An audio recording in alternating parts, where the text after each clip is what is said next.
Hello everybody. Last time I showed you this CPU that I built all the way back in February. It's November right now, and yeah, I've done some other CPUs or computers throughout this year. Not that many, but I did some. So let's look at them. After that one, I built this one, which is a lot faster. Let's see the clock. There is the clock. As you can see, very fast. But look how much space there is. I didn't really compress it as much as I needed to. I mean, as much as I can. So I decided to build this control unit right here. And I was really happy with this, how this turned out. It works right here pretty well. But when I copy and pasted up here, it stopped working. I don't know why. I'm too lazy to fix it. I was really happy with it. It was really fast and really small. Look at that. That's the clock. But you know, instead of just fixing it, I decided to just build another one. So this is the one I'm going to show you today. This one right here. I call it CPU 1.3 because I can. And yeah, it's really cool. In fact, I added an I/O right here, so you can control this entire computer by just chilling in this black box, which is pretty cool. So yeah, let's show you some of the things it can do. Give you a little tour of this area right here. This is kind of the main thing. Here's the display. It's backwards. I think one is on that side, but just do your math backwards. There's a button that resets the line to 0. It's too hard to explain right now. Program is running. If this lamp is on, the computer is running. Start/resume program. Click the button, stop program. Click that button, clear display. Clears display, and clock. It'll pulse. You know, letting you know the clock is working. Right here, this is where you can read the RAM. So you can just press, input your line, whatever you want to see. It'll output the opcode that's stored, or the number that's stored in here. So this is a 4. In line 1, there's a 4. See what's in line 4. It's 6, which is the opcode for save to be. I know that. I just memorized it. Anyways, that's it for the bottom floor. The top floor right here, a lot more interesting stuff happening here. Here, this is where you can input your numbers. Sometimes you can write programs that takes your input, so that's pretty cool. It's backwards as well, but who cares? Computer's running. If this lamp is on, I don't want you to touch anything at all. Here, that could break some input. You just press that button, whatever you have. These three are a little complicated. Computer takes your input for the first. Computer won't take input. Computer will always take your input. Depending on the program you write, you'll have to click one of these buttons or the lever. I just know, but maybe I might teach you later in this video. A line. This is where you write your RAM. This entire wall is all about writing your own program. So what you do, you click whatever line you want to write on. You click the data you want. I want that. And then you press the right button. I'm not going to press the right button because I'm going to show you a program I already wrote, and I'll write some other programs during this video. So yeah, computer is running.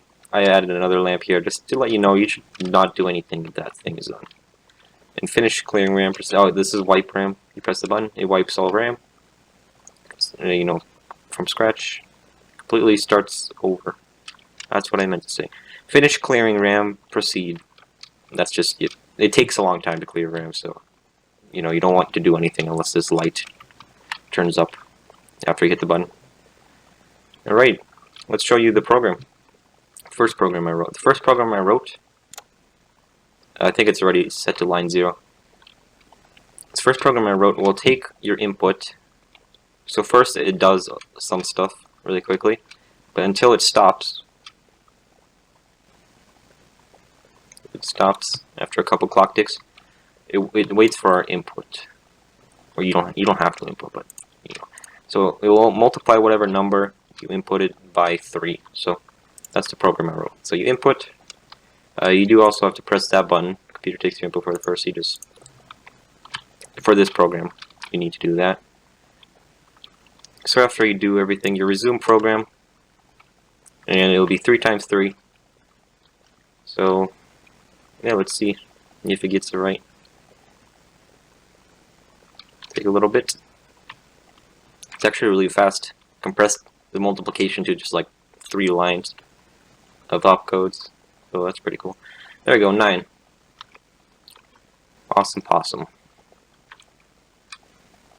And then it'll keep going, and then it stops, because that's what I wrote. So it is 9.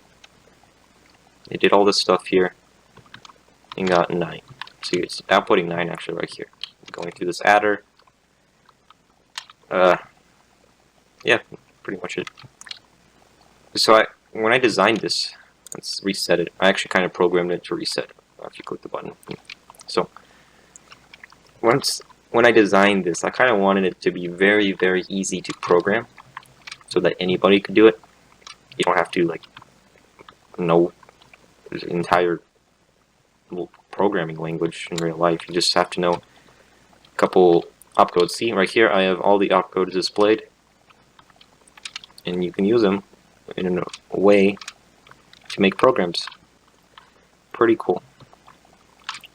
So let's write a different program then, or we can go one more time actually. So I already ran it again. It's waiting for our input. Let's go 4 times 3. That's pretty interesting.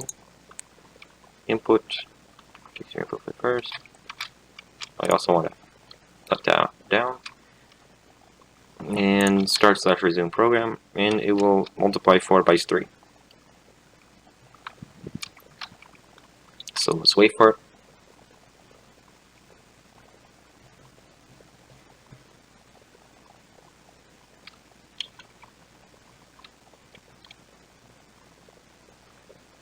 There we go, 12. 4 plus 8 is 12. Magic. Is it not? I think it's magic, even though I'm the one who built it. I know exactly how it works, but I still think it's magic. It's still pretty cool. Anyways, let's reset everything. Well, by reset I mean running the program again, because it clears all registers at the beginning. You know, it resets and clears all registers and stuff. That's what I programmed it to do. There we go. Okay, and then I want to reset all the way back to line 0, if it is not already. Takes a little bit, so once that lamp turns off, you can do stuff again. Anyway, let's write a program. So let's just wipe RAM. And then we wait for this lamp to turn on, because it does take a little bit. There we go. And yeah, let's write a little program. What I want to write a program that doesn't take your input at all, but we'll just add two numbers together. 3 plus 8. No, not 3 plus 8. What's 3 plus 5? The famous addition problem for binary adders. So we go to 1, and we do next number from RAM save to A. So we write that in 1. Wait. Yeah, and then the next number from RAM will be a number, not an opcode. So then we write that.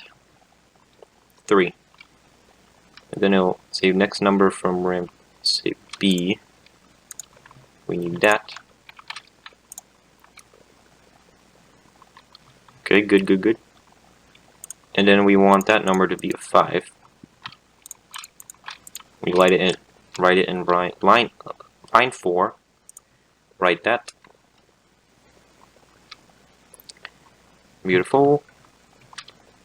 And we gotta display it now. It already adds. It adds automatically, so just the way it works, it adds. So you just want to display that to the GPU.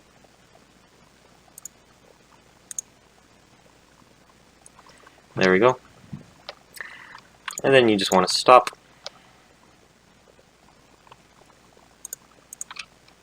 You want to stop everything because it's the end of the program. But once you resume after, I kind of want it to reset. automatically, does all this stuff automatically. So it will clear registers, and then it will reset. Yes. Alrighty. So we've written the program. Let's check here. So line 1. I'm just double checking save to A. Anyways, line 2. Let's make sure. We don't want it to take input at all. So we'll just click that button just to make sure. Anyways, let's start the program. Every clock cycle, every time you see that lamp turn on, it's doing another opcode or line in the RAM. So it should be around 9 pulses or 8 pulses before it's finished. There's one extra at the very beginning. It doesn't do anything for the first 8. There we go. 3 plus 5 is indeed 8. My program was successful. So that's pretty cool. Let's change the addition problem then. Let's do 5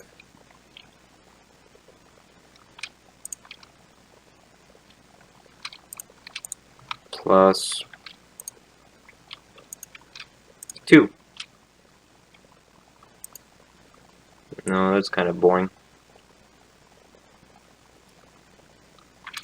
5 plus 8. That one is pretty cool. Okay. 5 plus 8. Hopefully I didn't mess anything up at all. Let's start resume program. I assume you're pretty interested. 13. There we go. 8 plus 5 is 13.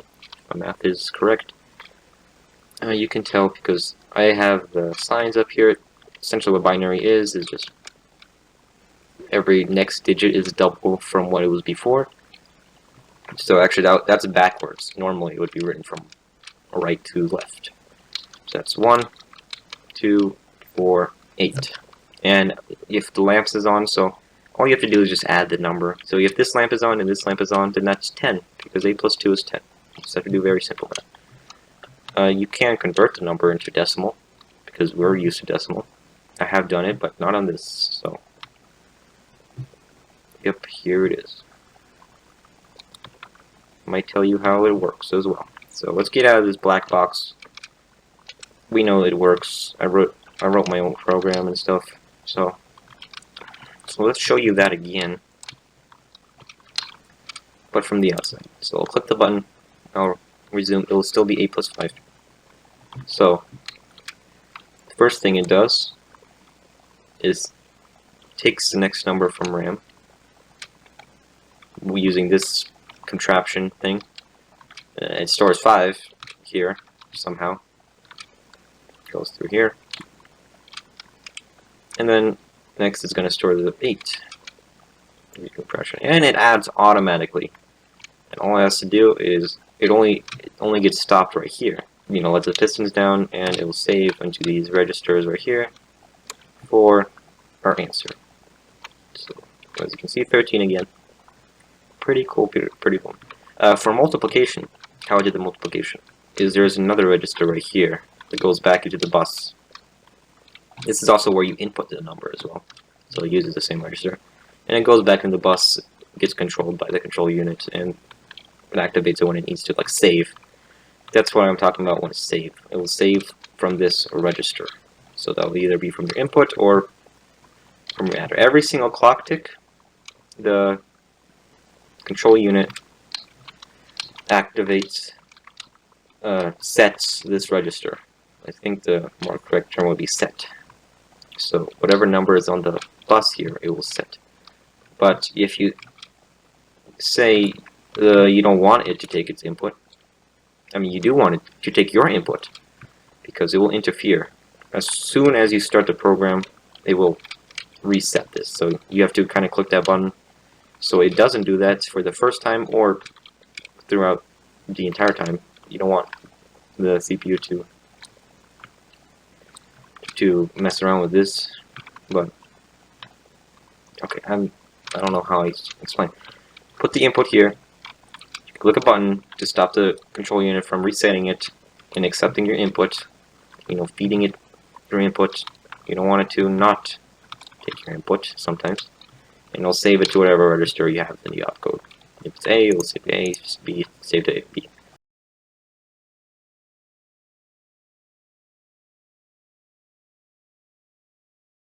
That's about it.